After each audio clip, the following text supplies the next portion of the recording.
Okay, so I have a few questions that I marked down for myself. So for Dr. Sauer, Michelle, thank you for your input. Can you give us some advice? So how can an early career researcher develop a consistent writing routine or a process to improve productivity and reduce the block that we have in front of writing a grant proposal? So here I'm going to contradict myself. I actually, if you're facing writer's block or you're looking for something to do, here's where I think generative AI could help you. And I actually have this course. I was very against no ChatGPT whatsoever. But like all writers, sometimes we get writer's block. And so sometimes it's a question like you just ask it. Typically, one of the times I had writer block just recently is I work a lot with coagulation and thrombosis. And so I just asked ChatGPT, what is the biggest challenge to thrombosis? And it said something to me. I was like, well, that's completely.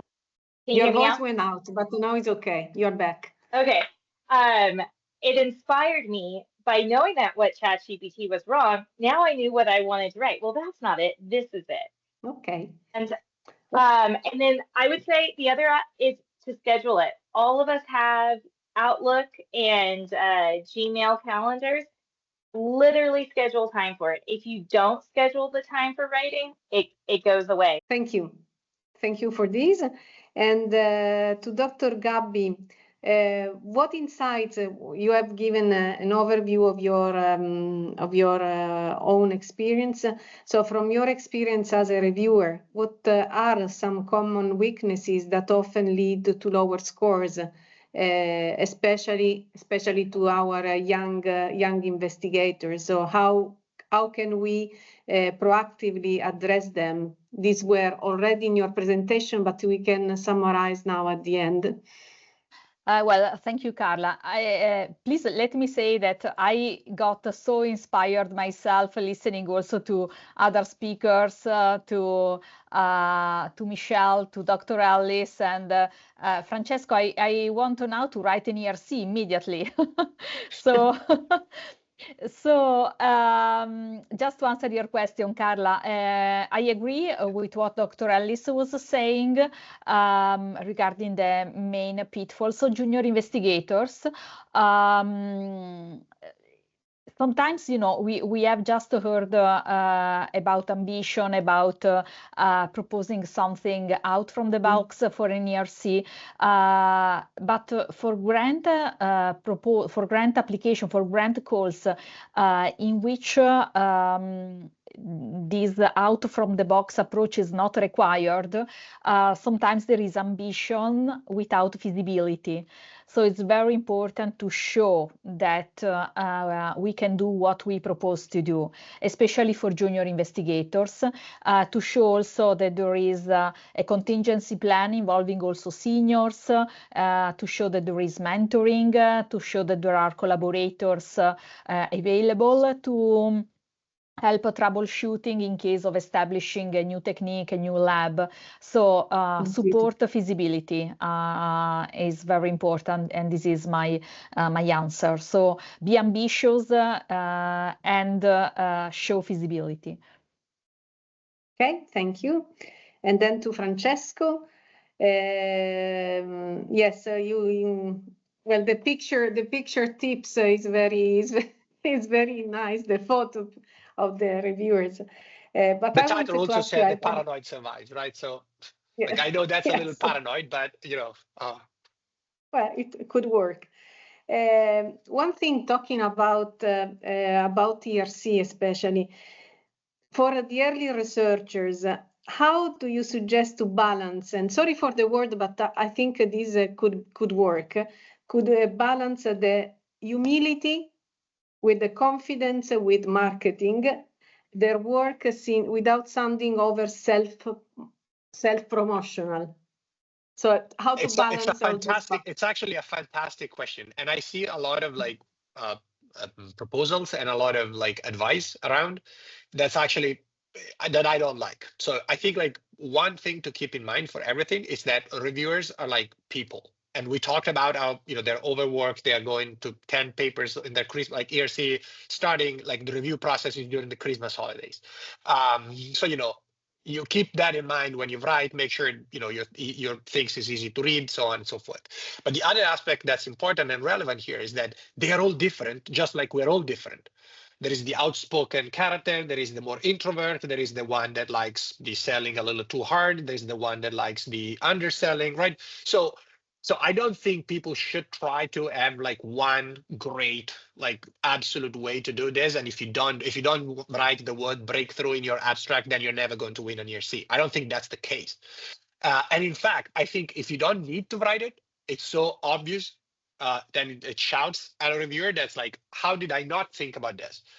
Like the best feeling you can push in a reviewer is like, they call it a new solution to an old problem. Like the person reads it and it's like, yeah, cancer, like we know this is metastasis, like we you know, he's aware of everything, so you don't have to spend a page in, like somebody said earlier, don't write a review in your introduction, right? Like you get 3 lines, they understand exactly what all problems, and then you come with your proposed solution and they're like, how did I not think of that? So if you do that, then you don't need to say, oh, I'm like this big shot, I did this and that. The rest comes from the feasibility. Like, hey, you know, I want to develop this new technique and I built 3 like the last 3 approaches to super resolution microscopy have my name on it. When I say I'm going to invent a new super resolution microscope, like I don't need to say, oh, I am this big shot who did this, that, and the other. The references do that for you. Your figures do that for you, right?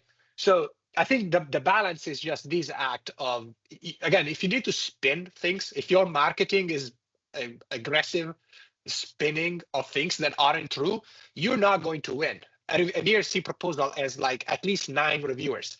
They will find everything that's possibly wrong with that thing. The best thing you can do is know yourself, know your limitation as a scientist and as a person. Be upfront about every single one of them in the proposal. Address it. 90% of the time, their strength. I have people that are like, oh, I don't have as many papers because I built a startup in the meantime and we had 3 patents and then we sold the company for 15 millions. I'm like, you don't need papers. You just need to say that your idea for this project comes from your experience in the startup, right? But that person was like, I didn't tell, if I was not there to sort of correct that perception, he was going to make up 2 or 3 small papers at the bottom so he could pretend it was as good as the other people. And that's just the absolute, you're not like the other people. That's why you get funded. It's because you're the one person who can pull that particular crazy project off.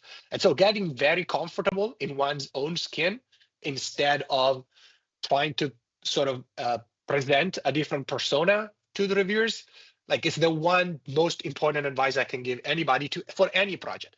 Because if people will sense that you're not authentic in your writing, they'll sense it at the interview that you're like, you're not really you. And if I perceive that about a candidate, then I don't trust anything else. Like again, a proposal is trust. There is no data in the proposal to say that you're going to do what you said you're going to do. So I have to trust you. And if you come across as somebody who's trying to impersonating their big Harvard boss, I actually lost a job at the EMBL Barcelona on that. They were like, oh, you're too American. This is not the Wyss Institute. You sounded like Kid Parker, right? And I'm like, okay, I learned my lesson and I sort of move on. But I think it's very important for people. Don't try to balance who you are and who you think you should be. Just make sure who you are is good enough for these things. And, you know, I think it's sort of what I wanted to say at my first slide, and I thank for the opportunity to kind of rephrase it at the end. Thank you to you. There was a query from Jean-Philippe Foy. Okay, so Jean-Philippe writes, I have a question to Dr. Gabbi. What is the median on scoring system for accepted European grant? Okay, thank you for the question. It depends by the grant, actually. So my advice is get in touch with your national contact point and ask them exactly the success rate and the median scoring, whatever you want to know regarding the type of grant you are applying. So it depends by many factors, it depends by the country, it depends by the call of application. So get in touch with the national contact point. They have all the statistics, so they will guide you through what you want to know. So I just want to share an experience from Rust. So I was a reviewer in one of the regenerative medicine sort of ATMP larger consortium grants, which was a complete sort of disaster. Just a complete disaster. But I think we had money for like maybe funding 3 projects, and we ended up with 6 or 7 that had a 15. So the median success score for that was 15 out of 15 points, which is stupid. I'm still upset about the other sort of sub panels not doing their job properly. But I think if you're looking at very competitive grants, again, I think I don't define ERC as very competitive, like 13%, above 10%, it's like competitive. It's like 1 in 10, but you're also asking for a lot of resources and a single investigator. Like Marie Curie is like 5%. It's actually more competitive than an ERC if you just look at the success rate number. Assume it's the highest score. Like assume anything else but the highest score is going to get you funded. It might not be true. Like when they do the numbers, it might be 14.8, 14.7, but there is a creep in the scoring.